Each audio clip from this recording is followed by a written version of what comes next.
فراکسیۆنی کۆمەڵی ئیسلامی لا بەسەرکردنەوەی چین و توێژە جیاوازەکانی کۆمەلگا بەردەوامە و لە هەنگاوێکی کەم وێنەدا نیوەڕۆخوانێکی بۆ زیاتر لە 200 خاوەن پێداویستی تایبەت لە سلێمانی ساز کرد. سەرۆکی فراکسیۆنی کۆمەڵیش دەڵێت خزمەتکردنی چین و توێژە جیاوازەکانی کۆمەلگا بەتایبەت هەژارەکان بەرکی سەرشانی خۆمان دەزانین.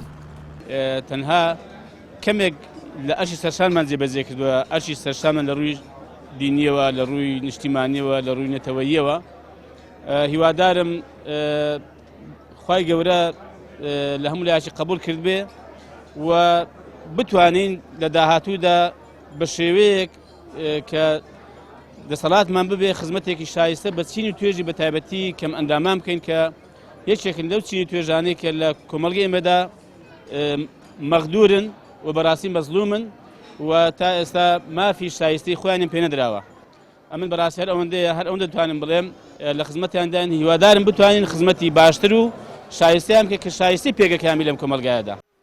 سەرۆکی یەکێتی کەمەندامانی کوردستانیش سوپاسی هەڵوێستی فراکسیۆنی کۆمەڵ دەکات و دەڵێت کۆمەڵی ئیسلامی و بەرپرسانی بەردەوام خاوەن پێداویستیە تایبەتەکانیان لە یاد بووە. خۆزگە ئەم هەڵوێستەی مامۆسا سەرۆکی هەرێمی ژەی بووایە. من پێم وانییە کە ئەمڕۆ مامۆسا عەبدولسار و مامۆسا هەورامان و خات و بەدریوان کە پەرلەمانتارن کە پۆستی پلەیەکیان هەیە لەم دەسەڵاتەیە کە هاتوون لەگەڵ کەمەندامانە نانەخۆن، پێم وانییە ئەمە کەمی بێ بۆ ئەمان، پێم وانییە ئەمە شکست بێ بۆ ئەوان، پێم وانییە کاتێک کە مامۆسا ئەچێتە دەر لە مەطعەمە خەڵک بە چاوێکی بچووک سەیریکا لەبەرەوەی لەگەڵ مناڵێکی شەلە دەماغ هەنانێکی خواردووە، لەبەرەوەی لەگەڵ نابینایەکە نانێکی خواردووە. چونکە ئێمە هەمومان ئەو ئاەتەمان لەبیر بێت کاتێک کە نابینایەک هاتە لای پێغەمبەری خوا صلی الله علیه وسلم تەنها ڕووی لێوەرگێڕا، خوای گەورە لە 7 طەبەقی ئاسمان هاتە سەر جواب لەسەر نابینایەک. بەڵام بەداخەوە ئەوە 7 ساڵە سەرۆکی حکوومەت یەک هەنگاو لێمانەوە دوورە لەسەر نابینایەک نایەتە جواب، سەرۆکی هەرێم لەسەر کەمەندامێک لەسەر خاوەن پێداویستیەک نایەتە جواب. بۆیە فەزلی ئێمە لای خوای گەورەیە. ئەمان بۆیە ئەمەنە کەمەندامیان خۆشەوێ ئەزانن کە فەزلی کەمەندام چییە. سەرۆکی ڕێکخراوی هیوای کەمەندامانیش دەڵێت گەورەیە بۆ فراکسیۆنی کۆمەڵی ئیسلامی و بەرپرسەکانی کە لەم سەری ساڵەدا کە زۆرینەی ڕەهای بەرپرسانی هەرێم لە دەرەوەی وڵات خەریکی گەشت و گەڕانن، ئەوان دێن نیوەڕۆخوان بۆ خاوەن پێداویستیە تایبەتەکان ساز دەکەن و لەگەڵ ئەوان دانان دەخۆن.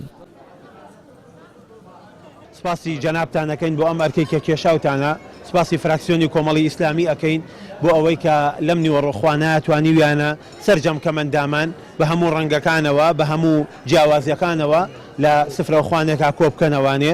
لە ئەوروپا ئەڵێن گەورەترین بڕیار باشترین بڕیار لەو کاتانە دێتە کاتی ئیسراحەتی بەرپرسەکانە. بۆیە ئێمەش ئەڵێن باشترین کاتان هەڵبژارد بۆ ئەوەی کە کەمەندامانی تیا کۆبکەنەوانێ. دەستان خۆش بێ مۆدێلێکی زۆر جوان و شایستەیە.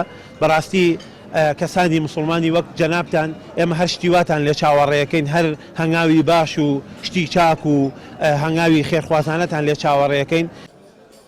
هەمیشە کۆمەڵی ئیسلامی هاوکاری و بەسەرکردنەوەی چین و توێژە هەژارەکانی کۆمەڵگەی بە یەکێک لە ئەرکا سەرەکیەکانی سەرشانی خۆی زانیوە و چەندین ڕێکخراو و دەستگای خێرخوازی بۆ هاوکاریکردنی ئەو چینە هەژاری کۆمەڵگا دروست کردووە. هاوکات بۆشەوە نەوەستاوە، بەڵکو و بەرپرسان و ئەندامانی کۆمەڵ بەردەوام چاویان لە هەژاران و نەدارانی وڵات بووە و بەسەریان کردوونەتەوە. لا چەند ڕۆژی ڕابردووشدا فراکسیۆنی کۆمەڵی ئیسلامی لە پەرلەمانی کوردستان سەردانی کەمپی بەردەڕەشی کرد کە بە یەکێک لە گەورەترین کەمپەکانی هەرێمی کوردستان دادنرێت و 1900 خێزانی تێدایە. تێدا کۆمەک و هاوکاریان با دانیشتوانی کەمپەکە گەیاند. ڕاستی حەمە ئەمین، کەناڵی ئاسمانی پەیام، سلێمانی.